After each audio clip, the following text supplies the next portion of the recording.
Kakasampa lang natin, tapos mga 1 week dumating tong level sensor bago, intended para dito sa low sensor, low level. Yan yung start ng pump, yan yung discharge pump. Ito yung system ng sewage, naka-intended dyan sa start ng pump, dyan sa low. Okay, low, tapos ang mid, stop ng pump, tapos yung pangatlo, high alarm, yun. Tapos yung mid, yan yung stop ng pump. Okay, install natin. Kasi naka-manual sila.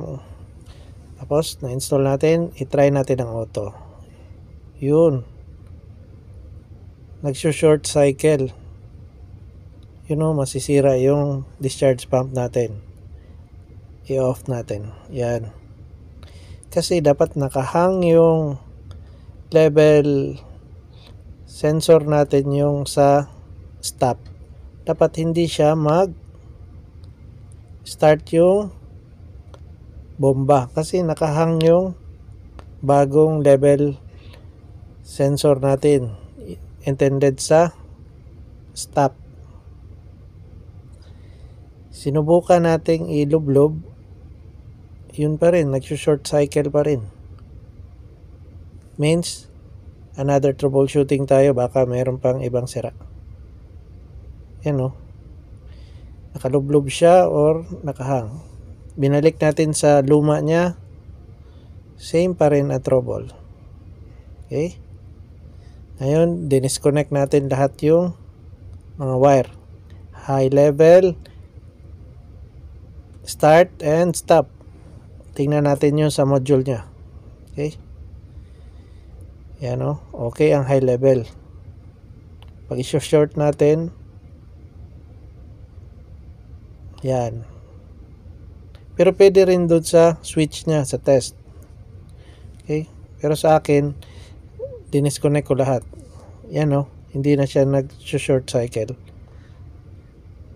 Yan nagpi-flicker kanina run at stop, run at stop. Ngayon nag-steady na siya. Dinisconnect natin lahat para mahanap natin kung saan talaga ang nagto-trouble. Yan pag short natin yung sa high level, yan okay naman. Ibig sabihin okay yung sa high level.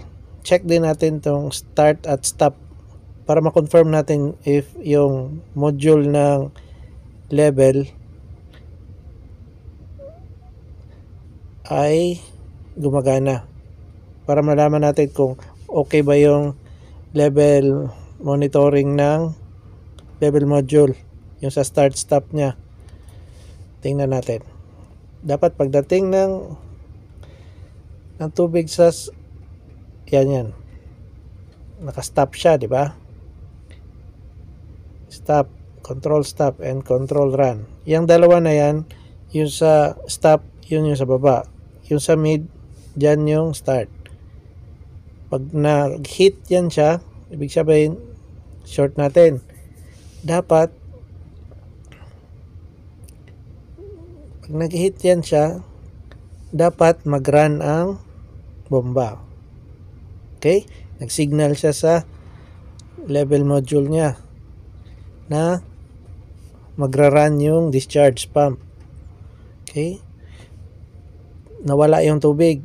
Dapat continuous pa rin ang running ng discharge pump until ma-reach niya yung yan continuous pa rin ang run. I-disconnect natin yung sa baba. I-open natin. Pag open yan, dapat mamamatay. Okay? Control stop. It means yung bomba papara. Yun, may idea na tayo.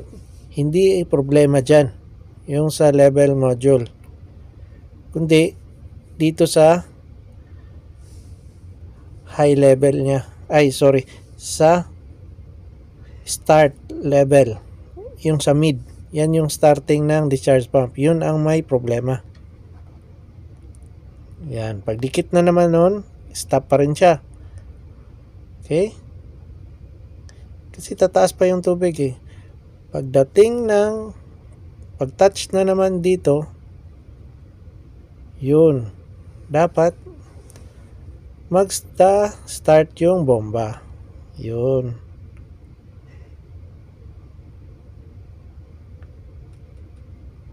Start yung bomba.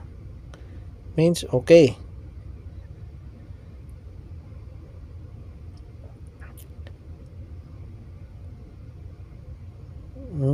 Kanina, binalik natin. Binalik na naman yung high. Nag-short cycle na naman. Nag-short cycle. It means, ito yung problema, yung start. Yan o. Pag i-disconnect ko yung start na level, yung nasa mid, yan yung start ng discharge pump tumitino. It means, yan ang may problema.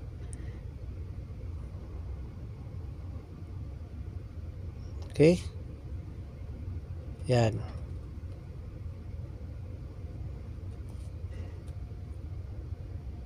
Nilinis lang natin yung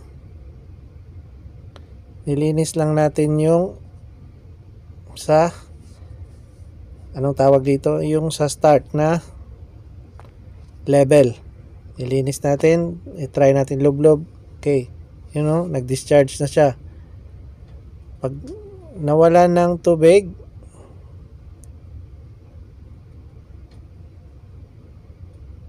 papunta doon, mag-stop.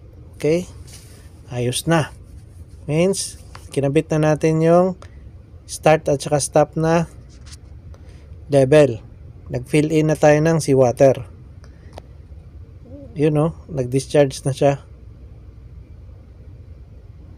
Nawala na rin ng tubig. Tayo natin mag-stop. Yun, nag-stop. It means, naabot na niya. Okay yung low, yung sa low at saka sa, ang low yung stop. Ito ngayon, yung sa level, high. Pinipindot lang natin. Pag top up ng seawater, dapat naka manual para hindi mag-discharge. Okay? Top up pa natin.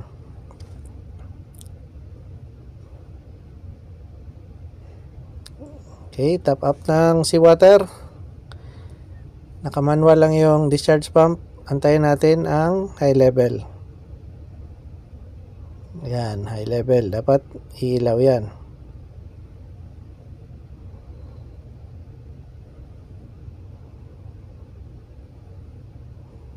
Okay. Yun. Sarado kasi nag-high level na. Then, discharge auto. Discharge pump auto. Yan. Discharge pump running. Sige lang siya run. Until, pag ma-reach niya na nawala ng tubig, stop siya. Yun yung sa low na nakakabit. Stop. Okay.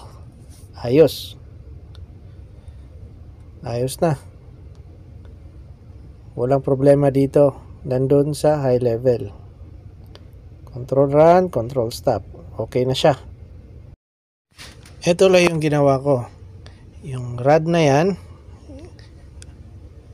at saka yung flange, yan yung nakakonect sa terminal 1 at saka 2. Yung terminal 1, yung common, yung flange. Ang rod, yun ang terminal 2. Yan lang yun. Nilinis ko yung rod, pati yung flange. Kasi yan lang yung sensing niya. Kasi yung flange connected sa body. Etong rod, separate. Okay? Yan lang yung terminal. Dalawang terminal lang. If you learned from this video, please like, share and subscribe, and don't forget to hit the bell for more updates. Also follow us on Facebook Barco TV. Thanks for watching.